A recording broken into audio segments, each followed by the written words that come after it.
છેલ્લો અને પાંચમો મુદ્દો રાજ્યમાં ફરી એક વખત ભર શિયાળામાં કમોસમી વરસાદની આગાહીથી ખેડૂતો અને નાગરિકોમાં ચિંતા વધી છે। 21 થી 26 જાન્યુઆરી દરમિયાન ગુજરાતમાં વેસ્ટર્ન ડિસ્ટર્બન્સની અસર જોવા મળશે। સમગ્ર રાજ્યમાં વાદળછાયું વાતાવરણ રહેશે, જ્યારે ઉત્તર ગુજરાત અને કચ્છના કેટલાક વિસ્તારોમાં હળવો કમોસમી વરસાદ પડી શકે છે।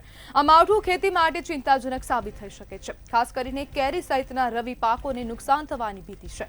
ભર શિયાળે વરસાદના એંધાણથી ખેડૂતોની મહેનત પર પાણી ફરી વળે તેવી સ્થિતિ ઊભી થઈ છે। હવામાન નિષ્ણાંતો માને છે કે ગ્લોબલ વોર્મિંગ અને બદલાતી હવામાન પદ્ધતિઓને કારણે આવા અસામાન્ય હવામાનના બનાવો સતત વધી રહ્યા છે અને ભર શિયાળામાં હવે ભાદરવાના એંધાણ આવે તેવું પણ હવે સામે આવી રહ્યું છે અને વારંવાર હવે હવામાન વિભાગ દ્વારા વરસાદની આગાહી કરવામાં આવી છે। શિયાળામાં વરસાદની આગાહી થવી તો તેનાથી વિચારી શકાય કે કેટલા પ્રમાણમાં ગ્લોબલ વોર્મિંગ થઈ રહ્યું છે, કેટલા પ્રમાણમાં વેસ્ટર્ન ડિસ્ટર્બન્સને કારણે ગુજરાત જેવા રાજ્યમાં અસર થઈ રહી છે। આપણી સાથે હવામાન નિષ્ણાંત પરેશ ગોસ્વામી જોડાઈ ગયા છે। પરેશભાઈ, શિયાળો બેઠો ના બેઠો તેવું લાગી રહ્યું છે અને સાથે હવે માવઠાની હવે આગાહી કરવામાં આવી છે, શું કહેશો?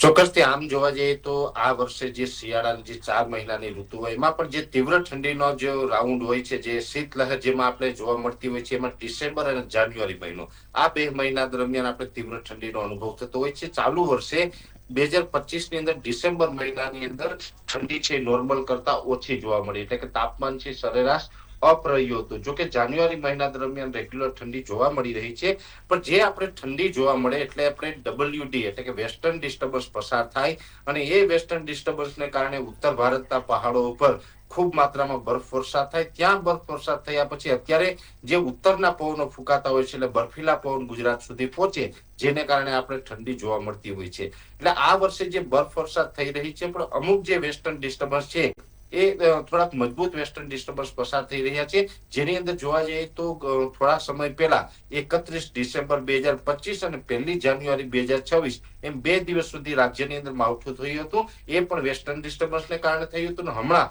નજીકના દિવસમાં ફરીથી એક નવું વેસ્ટર્ન ડિસ્ટર્બન્સ પસાર થવાનું છે, જે 21 થી 26 તારીખ દરમિયાન ઉત્તર ભારતના પહાડો એટલે કે જમ્મુ કાશ્મીર, લેહ લદ્દાખ, હિમાચલ પ્રદેશ, ઉત્તરાખંડ વગેરે વિસ્તારો ઉપરથી પસાર થવાનું છે। ત્યાં રેકોર્ડ બ્રેક બરફવર્ષા અને સામાન્ય વરસાદ પણ થવાની છે, પણ એનો જે અમુક ટ્રફ હોય છે ગુજરાત સુધી લંબાઈ રહ્યો છે, જેને કારણે 21 થી 26 જાન્યુઆરી વચ્ચે રાજ્યના કોઈ વિસ્તારોની અંદર હવામાનમાં પલટો આવશે। મોટા ભાગના વિસ્તારોની અંદર વાદળછાયું વાતાવરણ થશે અને અમુક જગ્યાએ હળવાથી મધ્યમ સામાન્ય ઝાપટા પડવાની સંભાવનાઓ છે। એટલે મોટા ભાગે અત્યારે જે શિયાળા દરમિયાન વરસાદ થતા હોય છે WD એટલે કે વેસ્ટર્ન ડિસ્ટર્બન્સને કારણે થતા હોય છે। જોકે જે ઉનાળા દરમિયાન અને ચોમાસા દરમિયાન જે વરસાદ આવતા હોય છે તેમાં બંગાળની ખાડી અથવા તો અરબ સાગરની સિસ્ટમને કારણે આવતા હોય છે।